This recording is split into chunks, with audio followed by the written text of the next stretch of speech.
भारत जागृति की सदर व रुकन कानून साज कौंसिल बीआरएस की कविता ने कहा कि chief minister Revanth Reddy Congress party की सरगर्मियों के लिए अवामी पैसे को जाया कर रहे हैं। उन्होंने इंतबाह दिया है कि अगर सरकारी प्रोग्राम्स में कांग्रेसी लीडर प्रियंका गांधी को मदऊ किया जाता है तब शदीद एहतजाज मुनज़्ज़म किया जाएगा। उन्होंने इस्तफसार किया कि प्रियंका गांधी को किस हैसियत से सरकारी तकरीब में मदऊ किया जा सकता है। वो आज हैदराबाद में अपनी रिहायशगाह पर प्रेस कॉन्फ्रेंस से खिताब कर रही थी। के कविता ने कहा कि कांग्रेस पार्टी झारखंड के अराकीन असेंबली के कैंप पर रकम सर्व कर रही है। आया इस बात की वजाहत की जाए कि ये सरकारी फंड्स तो नहीं है। कविता ने कहा कि बाहैसियत चीफ मिनिस्टर तेलंगाना रेवंत रेड्डी ने हलफ लेने के बाद सोनिया गांधी के पैर छुए, ताहम जय तेलंगाना का नारा बुलंद नहीं किया। उन्होंने कहा कि रेवंत रेड्डी के दौरे हुकूमत में समाजी नुक्ते नजर का फुकदान पाया जाता है। कविता ने पुरजोर मुतालबा किया है कि मजालिस मुकामी इदारों में बीसीस के लिए 42% तहफुजात की फराहमी के लिए जात पात पर मुबनी मरदमशुमारी का अमल फिल फूर शुरू किया जाए। रुकन कानून साज कौंसिल बीआरएस ने कहा है कि चीफ मिनिस्टर रेवंत रेड्डी हर प्रोग्राम में केसीआर खानदान पर आंसू बहा रहे हैं और बेजा तनकीदें कर रहे हैं।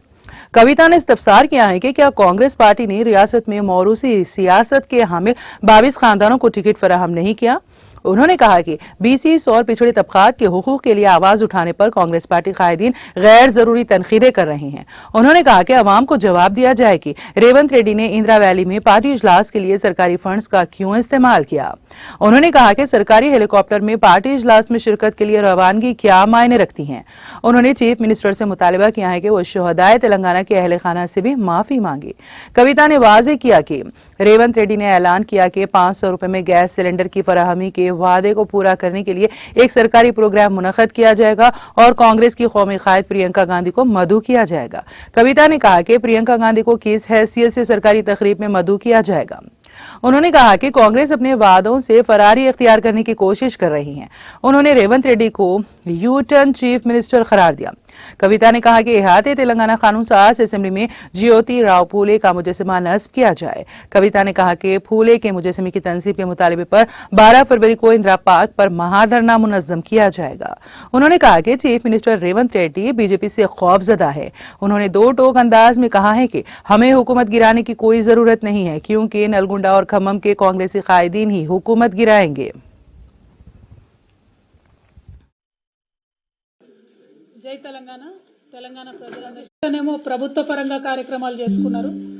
సాయంత్రం పూట అదే ప్రాంగణంలో కాంగ్రెస్ పార్టీ యొక్క సభను ఏర్పాటు చేయడం జరిగింది। ఇవాళ గౌరవ ముఖ్యమంత్రి రేవంత్ రెడ్డి గారిని మేము సూటిగా ప్రశ్నిస్తా ఉన్నాం। మరి పార్టీ సభకు ప్రభుత్వం యొక్క నిధుల్ని మీరు ఎందుకు వాడుతా ఉన్నారో తెలంగాణ ప్రజలకు దయచేసి తెలియజేయవలసిందిగా మేము కోరుతా ఉన్నాం। పార్టీ సభ పెట్టుకోవడానికి వేరే ప్రాంగణం చూసుకుని ఉండొచ్చు, వేరే చోట చూసుకుని ఉండొచ్చు। మీరు అధికారికంగా ప్రభుత్వం యొక్క హెలికాప్టర్ వేసుకొని పోయి ఇంద్రవెల్లిలో సభ పెట్టి దాన్నే పార్టీ మీటింగ్గా కన్వర్ట్ చేసుకోవడం ఇదేం న్యాయమో ఒకసారి తెలంగాణ ప్రజలకు మీరు తెలియజేయాలి। అదేవిధంగా మొత్తం నిన్న మీటింగ్కి పెట్టిన ఖర్చు ఎంత, దాంట్లో కాంగ్రెస్ పార్టీ మరేమన్నా వేదిక వాడుకున్నందుకు, కుర్చీలు వాడుకున్నందుకు, లైట్లు వాడుకున్నందుకు ప్రభుత్వానికి ఏమన్నా ఫీజు కట్టించారో కూడా ముఖ్యమంత్రి గారు తెలియజేయవలసిందిగా ఈ సందర్భంగా నేను కోరుతా ఉన్నాను।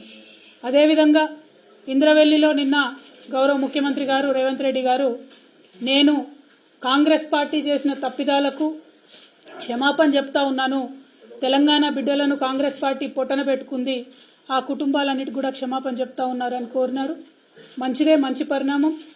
ఇప్పటికన్నా తప్పులు తెలుసుకుంటా ఉన్నారు కాంగ్రెస్ పార్టీ వాళ్ళు।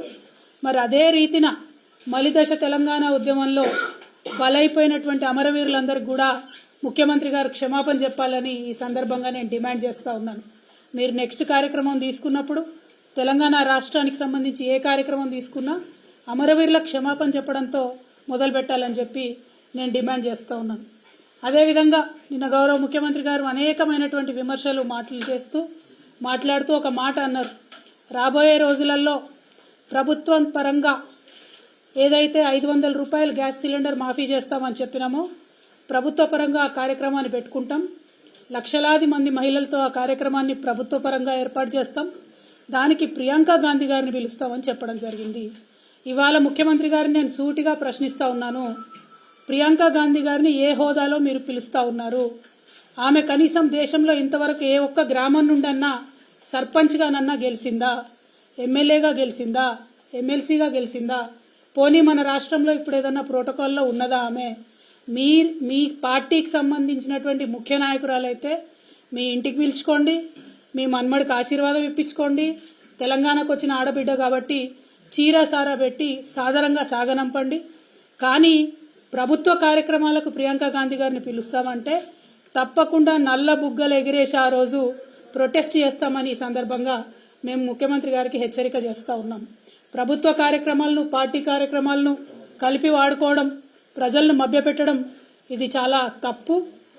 ఆ విధంగా చేసినట్టయితే తెలంగాణ ప్రజాధనాన్ని మీ పార్టీ ప్రయోజనాల కోసం దుర్వినియోగం చేసినట్టయితే, ప్రియాంక గాంధీ గారిని ఆ కార్యక్రమానికి పిలిచినట్టయితే తప్పకుండా మేము ప్రొటెస్ట్ తెలియజేస్తామని ఈ సందర్భంగా తెలియజేస్తా ఉన్నాం.